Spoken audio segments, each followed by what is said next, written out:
Morning all of you. अब last lecture में हमने लूप का मैकेनिज्म वगैरह स्टार्ट करा हुआ था। स्ट्रिंग के साथ में लूप कैसे यूज किया जाता है उसका फंडा हमने मतलब इंटीजर के साथ में तो ले लिया। स्ट्रिंग में लूप के बिना भी डेटा डिस्प्ले हो जाता है, जैसे प्रिंटफ एस करेंगे तो डेटा हमारा डिस्प्ले हो जाएगा। ठीक है, अगर विदाउट परसेंटेज एस करे बिना अगर लूप का यूज करके हमको डेटा प्रिंट करना है तो कैसे करेंगे। लास्ट टाइम में मैंने आपको बताया था कि हम ये टॉपिक पे बात को छोड़ेंगे। Loop with null character, string with loop कैसे यूज होगा। तो लास्ट टाइम मैंने आपको बताया था कि आप कोशिश करना, ट्राई करना उसको नेट पर से देखने के लिए। लेकिन अब वही फंडे को हम ले रहे और ये हमने हमारा आउटपुट लास्ट टाइम में डिसाइडेड किया था, ये वाला अहमदाबाद। ओके, लेकिन देखो ये भी स्ट्रिंग विथ लूप है, लेकिन ये डायनेमिक लूप नहीं है। 0 से लेकर मैंने 9 तक पहले से फिक्स फॉर्मेट था और उसके अकॉर्डिंग मैंने लूप को चलाया है। अगर मुझे कोई लूप ऐड करना, मतलब डायनेमिक लूप चलाना है, मान लो ये तो ठीक है अहमदाबाद, तो अहमदाबाद में 1 2 3 4 5 6 7 8 9 10 कैरेक्टर की स्ट्रिंग से ऑन एवरेज, तो मुझे पता है 0 से 10। लेकिन कभी ऐसा मुझे पता नहीं है तो डायनेमिक लूप लगाना हो तो क्या कर सकता हूं मैं, मतलब मेरी स्ट्रिंग ज्यादा है ना। अब एक दूसरा काम करते हैं हम। स्ट्रिंग तो हम, और दूसरी चीज हमने ये देखी थी कि स्ट्रिंग्स को यूज करने के लिए हमने यहाँ से फिक्स यहाँ से लिख के दे दिया था कैरेक्टर बाय कैरेक्टर मेथड में, इनिशियलाइजेशन मेथड में। ठीक है, अब एक काम करते हैं, हम स्ट्रिंग्स को साइज डिफाइन कर देते और कोई भी कैरेक्टर्स ये डिफाइन नहीं करते, ये हम मान लो 100 दे देते। ठीक है, इनपुट कैसे करवाएंगे हम स्ट्रिंग में।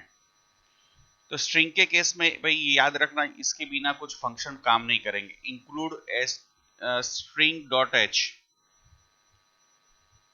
बहुत इंपॉर्टेंट लाइब्रेरी है, यहां पर आपको डिफाइन करना पड़ेगा string dot H.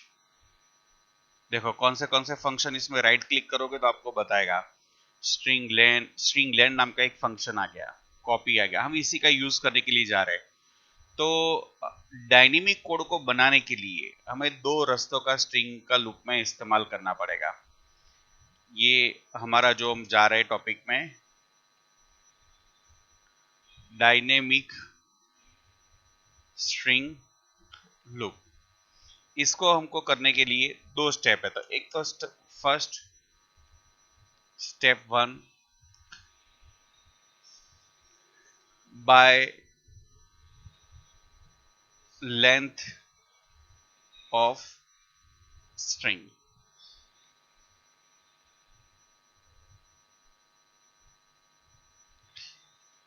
Bye identify length of string.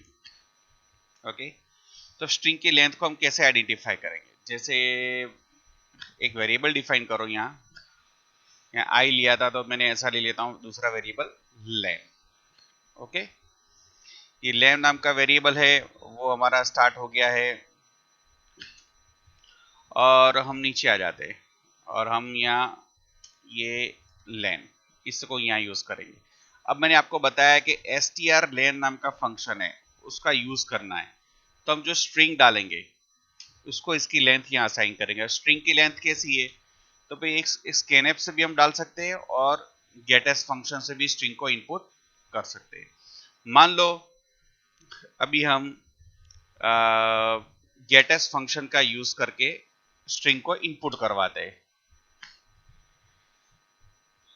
It is string input function. Okay, string का हमने इनपुट करवा दिया गेटएस के जरिए से। str लेंथ हमने आइडेंटिफाई कर दी। अब लेन में लेन माइनस हम 1 करें, क्योंकि नल कैरेक्टर को वो इग्नोर करता है और लेंथ हमारी ये कैरेक्टर कहां से स्टार्ट होता है, 0 से स्टार्ट होता है। मान लो कि मैं टाइप करता हूं फंक्शन, कोई स्ट्रिंग पॉइंट, इसके कितने कैरेक्टर, 1 2 3 4 5 6 7, तो लेंथ कितनी रिटर्न करेगा, 7। तो 7 तो अरे की इंडेक्स 0 से स्टार्ट होगी, यानी हम यहाँ लूप चलाएंगे 0 से लेकर 1 तक। ओके, अब यहाँ मैं ये स्ट्रिंग दे देता हूं str और यहाँ मैं ये दे देता हूं। ठीक है, कैसे प्रिंट होगा ये हमारा कोड। हम्म,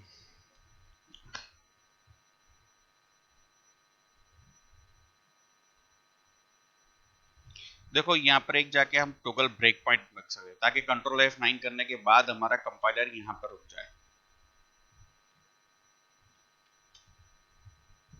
ठीक है, गेट एस किया, हमारी स्ट्रिंग बन गई। स्ट्रिंग का अरे आपको चेक करना हो, एक एक चीजें आपको बता रहा हूँ ताकि आपको पता चले कि देखो मैंने ये स्ट्रिंग टाइप की थी, साहिद स्पेस खान करके। ये लास्ट कैरेक्टर जो ऐड होता है वो नल कैरेक्टर होता है। ठीक है, अब हमने स्ट्रिंग डाली और स्ट्रिंग का जो था वो लेंथ माप लेंगे। तो लेंथ माप, देखो लेंथ की साइज कितनी है, जो स्ट्रिंग डाले वो बाय डिफॉल्ट वही साइज दे देगा। लेंथ वेरिएबल की साइज हम देख लेते हैं, इन केस में 11 है, मतलब 0 से 11 तक का लूप हमारा चलेगा। मतलब टोटल होके 12 कैरेक्टर हमारे इसमें प्रिंट हो जाएंगे। और वो ये डायनेमिक हो गया कोड, पहले फिक्स था, पहले अहमदाबाद तक ही काम करा, ये मैंने साइड डाला, उसकी जगह पर हम कुछ और भी डाल के चेक करना हो तो कोड को चेक कर सकते हैं। मैं डाल देता हूं कि window is an operating system, ये हमने डाला। लेंथ नाप ली, len, लेंथ कितनी आ गई इस बार 20 है, तो हमारा कोड डायनेमिक हो गया। जितनी डालोगे उतनी स्ट्रिंग को क्या करेगा, वो प्रिंट करेगा। तो स्ट्रिंग का को अगर लूप में यूज करना है तो बेहतर रास्ते में फर्स्ट स्टेप हमने देख चुके हम कि भाई किस तरीके से ये हो रहा है। विंडो ऑपरेटिंग सिस्टम, ये एड्रेस प्रिंट कर रहा है, कैरेक्टर है 1 बाइट अरे, सीक्वेंशियल डेटा स्टोर है, तो 97 98 99 0 1 2 3 इस तरीके से। और यहाँ पर हम प्रिंट कर रहे हैं window is an operating system, तो वो सारा का सारा इसने इस तरीके से प्रिंट कर दिया। ठीक है, तो ये हमारा डायनेमिक हो गया कोड। इसके बेस पे हम सारा का सारा काम कर सकते हैं, है ना। अक्खी ने अक्खी स्ट्रिंग को प्रिंट करवाना हो तो अक्खी ने अक्खी स्ट्रिंग को प्रिंट करवा ले, हम वो भी कर सकते हैं। तो एक तो डायनेमिक बनाने के लिए हमको क्या करना पड़ेगा, ये स्ट्रिंग की लेंथ को आइडेंटिफाई करनी पड़ेगी। ठीक है, identify length of string. Step two by check the null character. Null character को चेक करके हम ये लूप बना सकते हैं। अब यहाँ हमको string length function compulsory use करना जरूरी है। अब लेंथ का यूज करने के लिए हम क्या करेंगे, इसमें इसको हम निकाल कमेंट में डाल देते हैं। ठीक है, अब ये हमारा लूप चलेगा। शिफ्ट ये डाल दिया। इसमें हम ऐसा कर सकते हैं,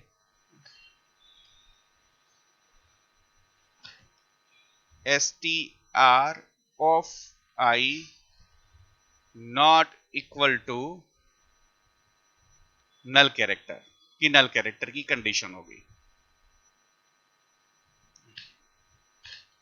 जब तक नल कैरेक्टर आइडेंटिफाई नहीं होगा तब तक हमारा लूप चालू रहेगा। चेक कर लेते इसको।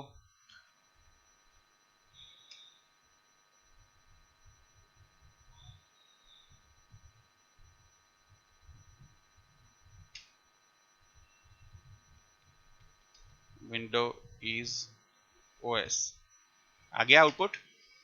तो ब्रेक पॉइंट रखना हो तो ब्रेक पॉइंट रख दो इसमें। ओके, फिर एक साथ आगे का स्टेप बाय स्टेप आगे से चेक ना करना, F7 प्रेस ना करना, तो डायरेक्ट आप कंट्रोल F9 से आप रन कर सकते हो। कंपाइलर यहाँ आके अटक जाएगा, यहाँ के अटक गया, मैंने स्ट्रिंग डाली विंडो इज ओएस, ये डाल दिया। इसके बाद ये नल कैरेक्टर को चेक करेगा। कैसे कंडीशन चेक होती है मैं आपको बताता हूँ। ये str, देखो str में कंडीशन हमारी क्या है, कंडीशन हमारी ये है कि नल कैरेक्टर से मैच नहीं होना चाहिए। तो विंडो इज, तो w not equal to null, condition true, तो अंदर फॉलो चालू रहा। i not equal to true, ये सारा का सारा नल कैरेक्टर के साथ में चेक हुआ। अब हम लास्ट में आएंगे, देखो ये नल कैरेक्टर है, हमारी condition null not equal to null, तो ये कंडीशन हमारी रॉन्ग हो जाएगी। हमारी कंडीशन है यहाँ बिल्कुल तब तक ट्रू रहेगी। पहले मैंने लिखा था विंडो, तो W not equal to null character for example, ये तो कंडीशन ट्रू। इसी तरीके विंडो IN, लेकिन जब हमारी कंडीशंस क्या होगी, null character not equal to null character, ये हमारी कंडीशन बन गई। तो ये कंडीशन जब तक ट्रू नहीं बनती, जब तक ट्रू नहीं बनती,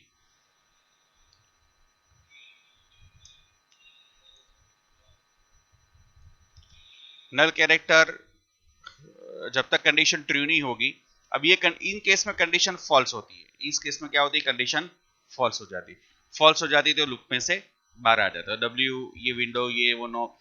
तो इसके लिए हम दो ये मेथड है हमारी second, by check the null character. दोनों मेथड में से किसी का भी आप इस्तेमाल कर सकते।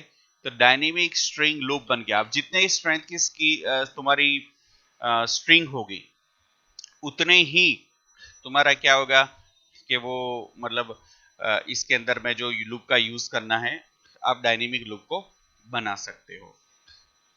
ओके,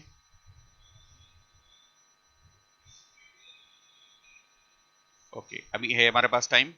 हम लोग ये दूसरा, इस केस में एक वेरिएशन है जो मैं आपको एक एक्स्ट्रा बताने वाला हूं। ये लूप विथ नल कैरेक्टर, मतलब मैं इसको टाइटल थोड़ा चेंज कर देता हूं। यहाँ हम कहेंगे डायनेमिक स्ट्रिंग विथ लूप, बराबर, डायनेमिक स्ट्रिंग विथ लूप। तो कैसे डायनेमिक बनाना, दो मेथड आपको बता दी। अब ये टॉपिक है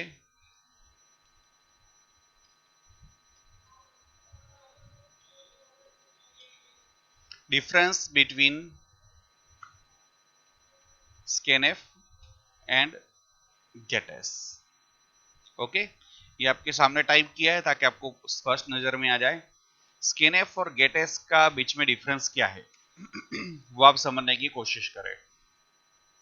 देखो, मैंने यहाँ गेटस का यूज तो बता दिया।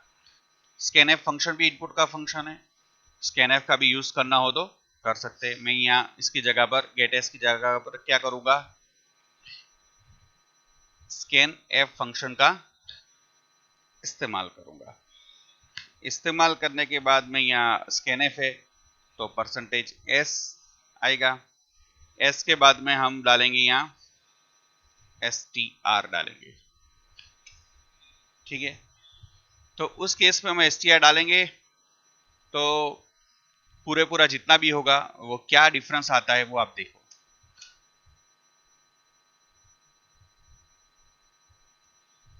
इस तरीका, लेकिन याद रखना scanf में %s नहीं आता। विंडो इज OS, आउटपुट कितना आया, विंडो ही आया। इज OS नहीं आया। वापिस ट्राई करते हम, वापिस कुछ डालते, हेलो हाउ आर यू, तो आउटपुट कहां तक आया, हेलो तक आया। हेलो हाउ आर यू क्यों नहीं आया, तो याद रखना है कि scanf फंक्शन और गेटस का इस्तेमाल इसीलिए करें, scanf भी इनपुट के लिए यूज होता है। दूसरी बात, ये कैरेक्टर का इस्तेमाल हम scanf में नहीं करेंगे, इंटीजर में करते हैं, scanf में नहीं करेंगे। तो ये हमने डाल दिया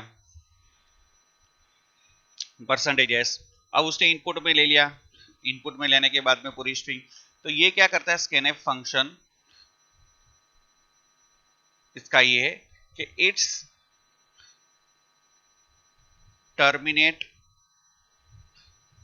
आफ्टर फाइंडिंग स्पेस। कई बार इंटरव्यू के अंदर में अपना टेक्निकल पेपर होता है, इसके अंदर में ये चीज आती है, इसके अंदर में आता है। तो वो finding the it's terminate after the finding the space, मतलब तुम्हारा जो स्पेस आएगा वो उसके पहले वो क्या करेगा, टर्मिनेट करेगा, है ना। तो वो चीज को फॉलोअप में अपने को लाना है। ये हमारा खास याद रखना है, जब हमारी ऐसा मतलब बहुत बड़ा लंबा सेंटेंस हो, सेंटेंस में स्पेस आने का ही है, तो इन दैट सिचुएशंस तुम लोग अपने वो इसका इस्तेमाल नहीं कर सकते, मतलब ये scanf का इस्तेमाल नहीं कर सकते। scanf को आपको भूल जाना पड़ेगा और आपको कंपलसरी गेटस फंक्शन का यूज करना पड़ेगा, ठीक है। ये फॉर लूप है। अब मैं वही चीज वाइल लूप के जरिए से अगर डिस्प्ले करना चाहूं तो अभी कर सकता हूं भाई। वाइल लूप के साथ एक एग्जांपल देख लो आप, स्ट्रिंग का कैसे यूज होता है। यहां पर हम सिंपल आई को इनिशियलाइज नहीं होगा तो आई इक्वल टू 0, इसको कमेंट कर देते हैं कोड को। ठीक है, अब वाइल लूप्स में हम str आते हैं तो उसके अंदर में हमको क्या करना पड़ेगा, आई डालना पड़ेगा, I not equal to null character. Okay, अब ये नल कैरेक्टर हमने चेक किया तो कंडीशन जब तक नहीं होगी तब तक वो लूप चलता रहेगा। ये हमने डाली, ये प्रिंट एफ हो गया और ये हमारा स्कैन एफ। अब इसके बाद में हम आउटपुट चेक करें। अब ये सारा का सारा एड्रेस तो हटा डालेंगे, आपको एड्रेस का मैकेनिज्म तो पता चल ही गया है मेरे हिसाब से। डायरेक्ट डेटा को प्रिंट करवा देते हैं अब। ठीक है,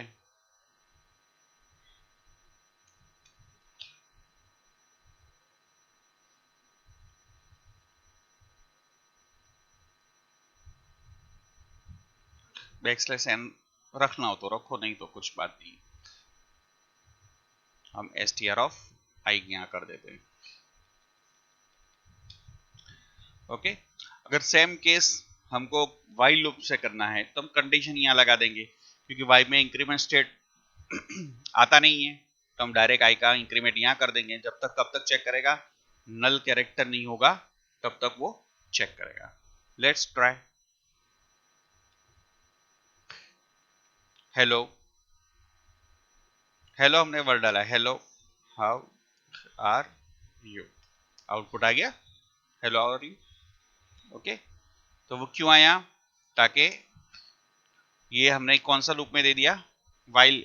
सेम इज डू वाइल से भी आपको यूज करना हो तो आप कर सकते हैं, है ना। तो दो चीज आपको रिमेंबर करनी है आज के लेक्चर में खास, कि डायनेमिक स्ट्रिंग के लिए दो स्टेप होते हैं, वो by identify length of strings, by check the null character. Length of strings के लिए आपको ये वाला फंक्शन पे जाना पड़ेगा, लेंथ कैलकुलेशन करवा के I less than equal to len minus one पे आपको जाना पड़ेगा। अगर इन केस सिचुएशंस में आपको स्पेस के साथ ये डायरेक्ट, क्योंकि कोई भी स्ट्रिंग होती है तो लास्ट में कौन सा कैरेक्टर होता है स्ट्रिंग के एंड में, वो मैंने आपको इंस्पेक्ट करके बताया था, नल कैरेक्टर होता है। तो लास्ट में नल कैरेक्टर है तो सीधी सी बात है फर्स्ट कैरेक्टर तो नल नहीं है, तो फर्स्ट से लेकर नल तक का वो क्या करेगा, कंडीशन को लूप फिरता रहेगा। ये मिलने तो तब तक वो कंडीशन ट्रू रहेगी, क्योंकि सीधी सी बात हम जो इनपुट कैरेक्टर होगा उसके साथ में मैच करने वाला नहीं है। तो हम 50 की 60 या 60 की 60 की या 70 की साइज का जो भी अरे हम डिफाइन करेंगे उसके अकॉर्डिंग वो क्या करेगा, लूप को चालू रखेगा। और दूसरी हमने एक चीज हमारे अंदर में जो आइडेंटिफाई की है, दूसरा जो डिफरेंस आज के लेक्चर में जो समझना है वो यही डिफरेंस है कि ये दो चीजें आ गई। दूसरा गेट स्कैनफ और गेट एस के बीच में क्या डिफरेंस है, तो सीधी सी बात वो it's terminate after the finding the space, space मिलेगी तो वो टर्मिनेट हो जाएगा। इट्स स्ट्रिंग इन ये क्या करेगा, स्पेस के साथ में सारा का सारा डेटा अरे को स्टोर करवाएगा, ये स्पेस मिलेगी वहां से बाहर आ जाएगा। दूसरी बात कि स्कैनफ फंक्शन में अगर स्ट्रिंग है तो एम% का सिंबल नहीं आएगा। ओके, कई बार एग्जामिनर पेपर में इस तरह आपको स्कैनफ फंक्शन दिया, आउटपुट देखा, आपको लग रहा है कि वो स्कैनफ का आउटपुट है बहुत इजी है, लेकिन वो इजी नहीं होता। वो उसमें वो लोग आउटपुट को वो ये देकर मिसअंडरस्टैंडिंग पैदा कर देते हैं, वो ये वाला ऑपरेटर को इंक्लूड कर देते हैं। दैट मीन ये ऑपरेटर अलाउड नहीं है, ये बात आपको खास याद रखनी है। और स्कैनफ में स्पेस आएगी वहां से टर्मिनेशन हो जाएगा। ओके, तो आज के लिए बस इतना ही, और हम नेक्स्ट इसके बाद में जाएंगे आगे, कोई और टॉपिक पर जाएंगे। ओके, तो लूप का मैकेनिज्म पे ही जाएंगे, लूप स्ट्रिंग का अलग अलग हम प्रोग्राम देंगे, बहुत सारे प्रोग्राम स्ट्रिंग के हैं, आपको नेट से आइडेंटिफाई करना होगा। Thank you very much.